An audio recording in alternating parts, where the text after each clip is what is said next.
Alaikum. Peace to you all. My name is Saba Ahmed. I'm a law student at American University. I am here to ask you a simple question. I know that we portray Islam and all Muslims as bad, but there's 1.8 billion Muslim followers of Islam. We have 8 million plus Muslim Americans in this country, and I don't see them represented here. But my question is, how can we fight an ideological war with weapons? How can we ever end this war? The jihadist ideology that you talk about, it's an ideology. How can you ever win this thing if you don't address it ideologically? Great question. I am so glad you're here, and I am so glad you brought that up because it gives us an opportunity to answer. What I find so amazing is since the beginning of this panel, which we are here about Benghazi attack against our people, not one person mentioned Muslims. We are here against Islam, or we're launching war against Muslims. We are here to discuss how 4 Americans died and what our government is doing. We were not here to bash Muslims. You were the one who brought up the issue about most Muslims, not us. And since you brought it up, allow me to elaborate with my answer. There are 1.2 billion Muslims in the world today. Of course, not all of them are radicals. The majority of them are peaceful people.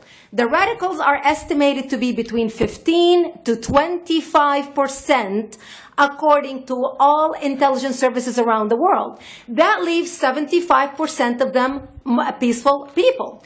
But when you look at 15 to 25% of the world Muslim population, you're looking at 180 million to 300 million people dedicated to the destruction of Western civilization. That is as big of the United States. So why should we worry about the radicals, 15 to 25%? Because it is the radicals that kill. Because it is the radicals that behead and massacre. When you look throughout history, when you look at all the lessons of history, most Germans were peaceful. Yet the Nazis drove the agenda. And as a result, 60 million people died. Almost 14 million in concentration camps. 6 million were Jews. The peaceful majority were irrelevant. When you look at Russia, most Russians were peaceful as well. Yet the Russians were able to kill 20 million people. The peaceful majority were irrelevant. When you look at China, for example, most Chinese were peaceful as well.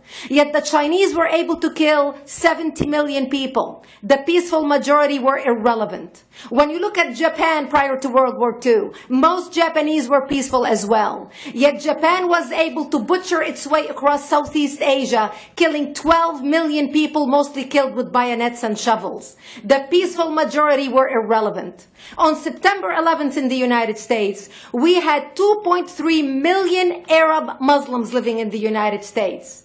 It took 19 hijackers, 19 radicals to bring America down to its knees, destroy the World Trade Center, attack the Pentagon, and kill almost 3,000 Americans that day. The peaceful majority were irrelevant. So for all our powers of reasons and us talking about moderate and peaceful Muslims, I'm glad you're here. But where are the others speaking out? And since you are the only Muslim representative,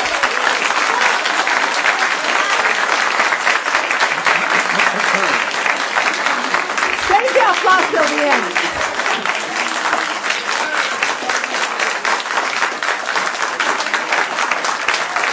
Thank you. Thank you. And since you're the only Muslim representative in here, you took the limelight instead of speaking about why our government, and I assume, are you an American? You're an American citizen. So as an American citizen, you sat in this room and instead of standing up and saying a question or asking something about our 4 Americans that died and what our government is doing to correct the problem, you stood there to make a point about peaceful, moderate Muslims. I wish you brought 10 with you to question about how we can hold our government responsible. It is time we take political correctness and throw it in the garbage where it belongs and start calling